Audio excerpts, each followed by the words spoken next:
Hello guys and welcome to my budget deck channel where I present you budget decks that try to stay below 50 to 80 bucks, and I'll always give you some additional cards to make the deck a little bit better if you're willing to pay the price for it. Like for example here, Pot of Extravagance. One copy costs as much as the whole main deck basically, but you know, if you're willing to pay it, this would make the deck a little bit better in a sense. If you enjoy budget deck profiles, there's literally a lot of them on my channel and there's a lot more to come, so subscribe if you want to. And without further ado, let's start right into it. First of all, the triple boss monster combination. I decided to not run Ruling Glacier because a lot of people run this deck as a combo deck or as a hand loop deck. But I think the deck works best as a somewhat go first control trap floodgate kind of deck in a sense. And since you barely ever going to get Ruling Glacier out in this kind of scenario first turn, because second turn it's kind of useless, I decided not to run it because Black Luster Soldier comes in more handy. But if you want to run stuff like Dark Armed Dragon, then you're happy to, because it works. I feel like Black Luster Soldier doesn't get rid of that many of your resources and does somewhat the same in a sense, but Dark Armed Dragon can be a game finisher as well. Phosphorage, basically Raigeki on legs. If you summon it, nuke your opponent's monsters. This helps you OTK obviously. And the effect that if it leaves the field, then you cannot attack the turn after, mainly doesn't come in as much because you kind of want to finish the game as soon as you get this card out. Windrow, same thing, but as a Harpy Feather Duster, it doesn't come up as much, but the meta these days is a little bit more trap orientated. But since you also can't get this out as quickly as you want to, it's not always super helpful. You could go for the fire one as well, the Pyrodex, I think, if you want to do some burn damage. There's certain things that you can do, but I think this is the lineup that felt the smoothest to me in a sense. Next up, the big one, the Elementsaber, La Puella Mana. Don't know how to say those kind of names. I think that's some South American language, if I'm not mistaken. And yeah, this is basically your protection and special summon. This is the card that single-handedly gives you a good matchup against Sky Strikers, for example, because you can just make your monsters be untargetable and not being able to be destroyed by card effects. Technically with battle as well, you can get, like, if you put both of them out, then you can basically set up a lock with this.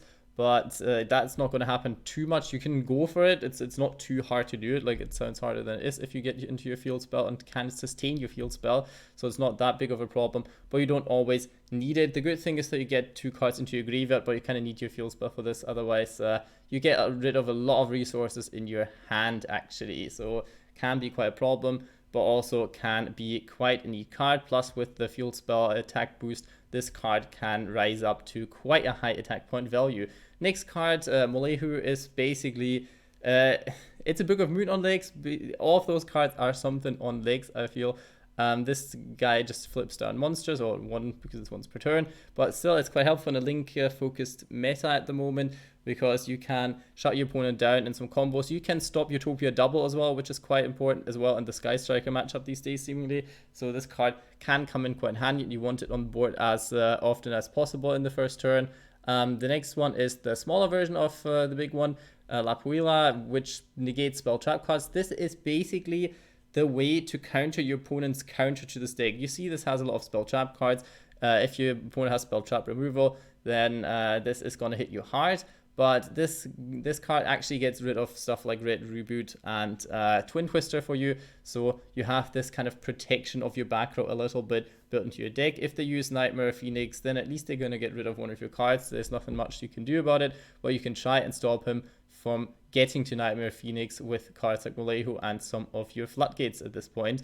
Double Elementsaber Mallow. You could run at 3. It's quite a good beat stick in a sense, because he can go up to quite a lot of attack points with the field spell, but you don't need his effect as much, I felt. Foolish Burial and legs can be nice, but since you don't even run Foolish Burial in the deck, you see that it's kind of unnecessary, and you don't have that many cards that you want to graveyard. If you have your field spell, you'll mainly get your cards into the graveyard. You just need a good ratio of fire and water monsters, so you can actually trigger off the effect of Willard as much. One now, this card is just attack value not that great. The effect can be nice because you can recycle an Elemental Lord if you want to.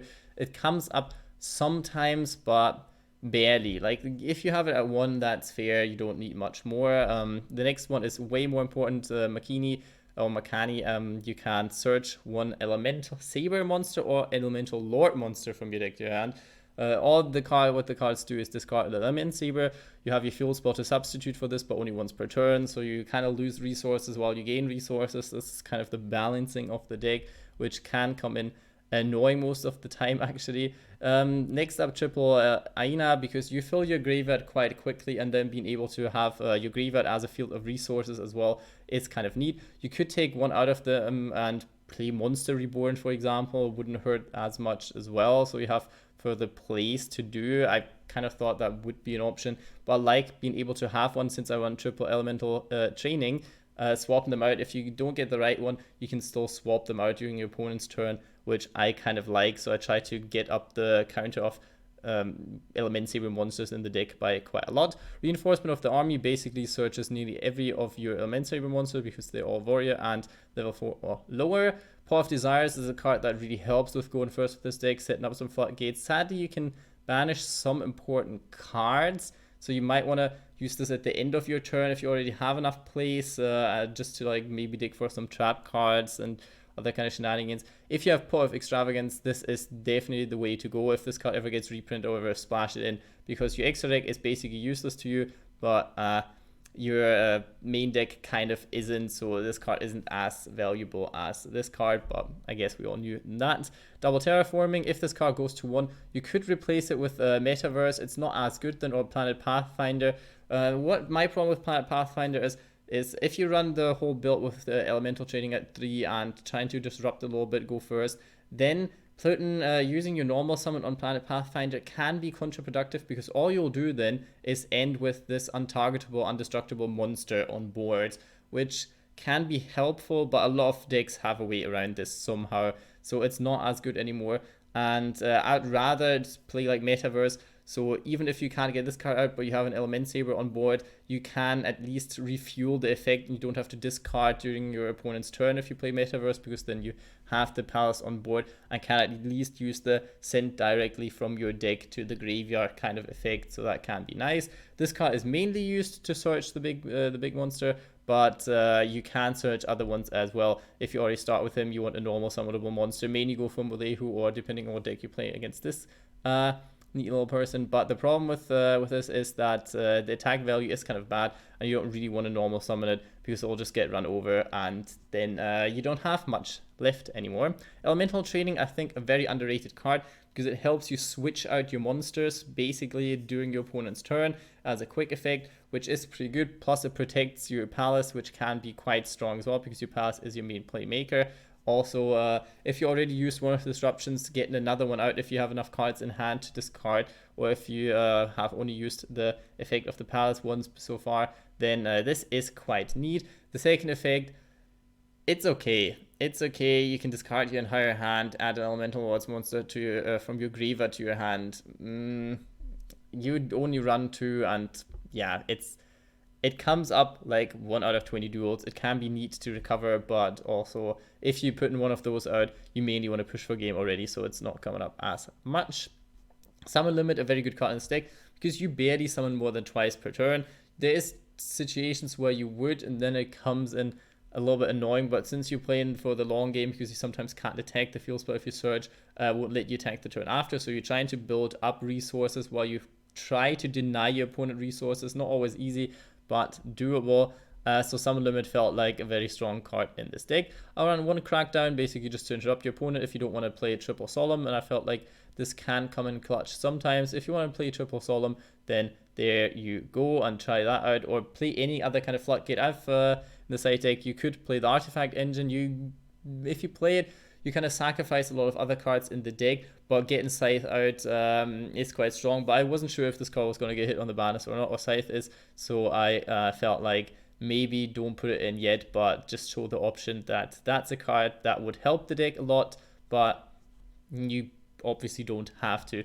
One is a good thing that you always have to keep in mind. If you have Willard and the combo of Elemental Lords, it protects you from cards like Effect Veiler and Impermanence, because they have to target, and if this card makes your monster untargetable, then you want to get this card out first, and then use cards like Makani maybe, or yeah, maybe it's going to be Makani or Malo that you want to use first turn. because you're flipping down and your negate doesn't really help. But impermanence is also in your opponent's turn a possible thing, so having this as a protection is quite neat. And then you just play some more floodgatey kind of things. Solemn Judgment kind of protects you as well from stuff like Twin Twister and Red Reboot. Solemn Warning is your anti-pendulum cards. There's a lot of things that you can do with this deck. Just put in any floodgate that helps. I think there can only be one. The card where you can only have one of each attribute, I think. I don't know if this exists or am I making this up.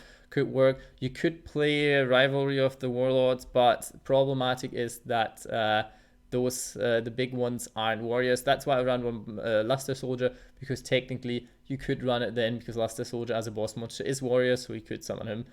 That being said, for the extra deck, all the cards are basically just fillers. There's a chance that you're going to go into rank 4, so I put like 3 in that might be helpful. There's an easier way to get rank 2s out, but the rank 2s are all not as great. I mean, Cursed Javelin can negate stuff. Daguster Phoenix can make your Elemental Lord attack twice, so this can be quite helpful. Doesn't have to be.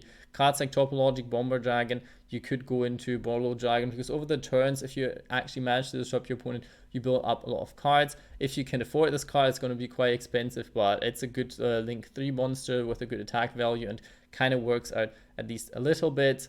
Decode Talker is the alternative for it, I would say. Update Jammer if you want to go in for some damage. Obviously, the Nightmare ones for destruction. Assault, even if you don't run equipped cards, you can still use the effect to search cards for the next turn, since you're in for the long run. If you need the link arrows as well, which you barely ever will need, but you could do it. So that's why I run the card once in the deck. Proxy Dragon for protection, Underclock Taker for OTKs.